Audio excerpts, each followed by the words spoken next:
March attack had failed. The April attack had failed. By May the 1st, 1918, Germany's situation was already becoming dangerous. Hindenburg and Ludendorff had thrown the whole available strength of the German army against the British.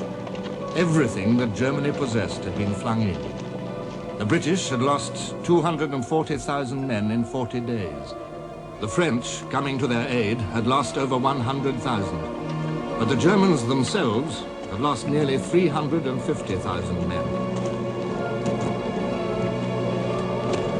Germany's failure went deeper than the great loss of men, tragic as this was for her war-weary people and soldiers. She had also lost the 40 days, and time was more precious to her now than ever before. Field Marshal Hindenburg expressed the German problem. We had a new enemy, economically the most powerful in the world. An enemy possessing everything required for the hostile operations, reviving the hopes of all our foes and saving them from collapse, while preparing mighty forces. It was the United States of America, and her advent was perilously near. Would she appear in time to snatch the victor's laurels from our brows? That and that only was the decisive question. Nearly 13 months had passed since America had entered the war. During those months, her allies had each endured their severest ordeals. Russia had fallen. France had sunk to her lowest depths of weariness.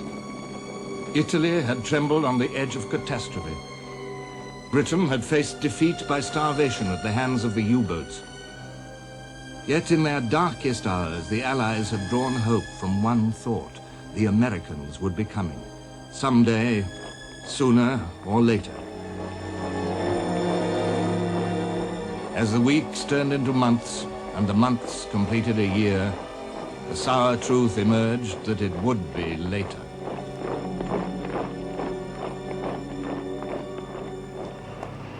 Despite her vast resources, America's unpreparedness for war exceeded that of any other country. The British Prime Minister, Lloyd George, commented, "The record of Britain's first 10 months of blundering in the matter of equipment robs us of the right to point the finger of scorn at America's effort. But it must be remembered that when America entered into the struggle, her industry was already largely organized for war by the immense Allied orders for war material of every kind.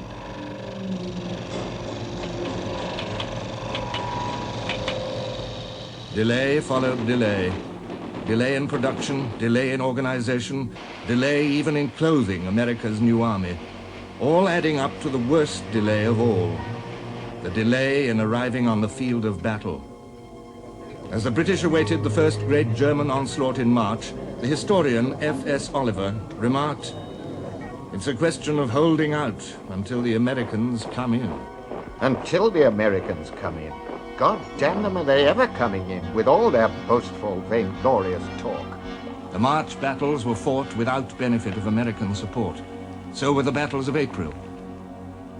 Now it was May. On the 2nd, Oliver was asking, when is it reasonable to think that the Americans will be able to put in that immense army of 3 millions, fully equipped, each man with a hair mattress, a hot water bottle, a gramophone, and a medicine chest, which they tell us will get to Berlin and cook the goose of the Kaiser? When?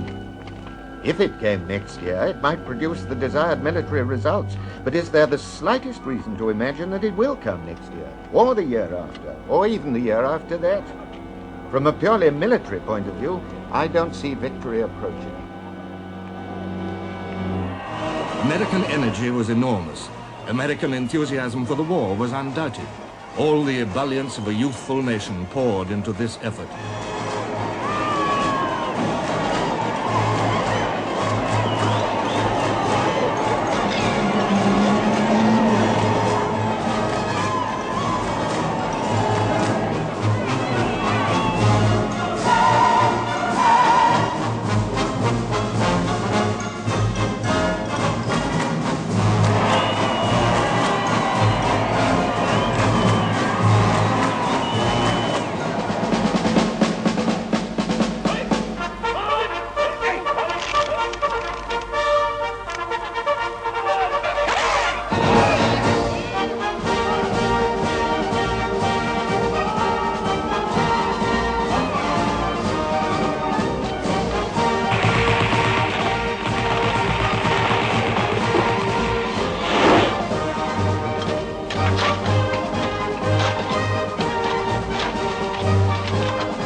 May the 1st, 1918, there were only 400,000 Americans in France.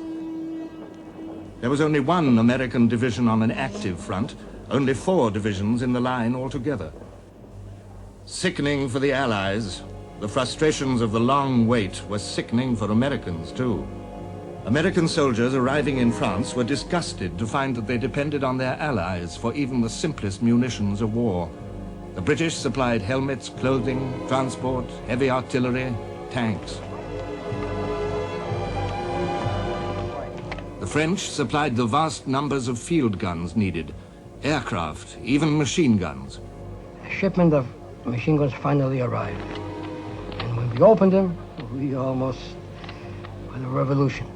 We received Hotchkiss guns, Hotchkiss machine guns. That was the guns the French army used. Well, there was a big commotion.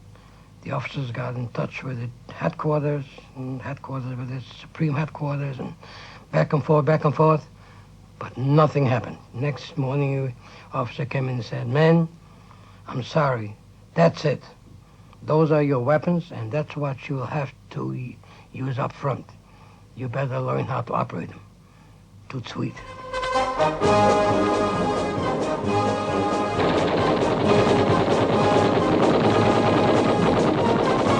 Training, drilling, marching, practicing, more training, still more training.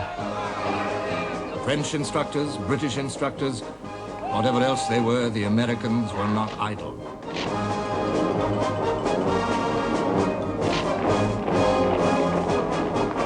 And so we were trained, and we were trained right down to the bone. We awaited the call. We were no jingos, or we were no screamers around for this or that, but we were trained for war. That was our profession, the regular Marines. And we didn't like the waiting behind the line. We practically broke open a bottle of champagne when the word came that we were to move the next 48 hours somewhere. We didn't care where. We'd had enough of this business of play acting.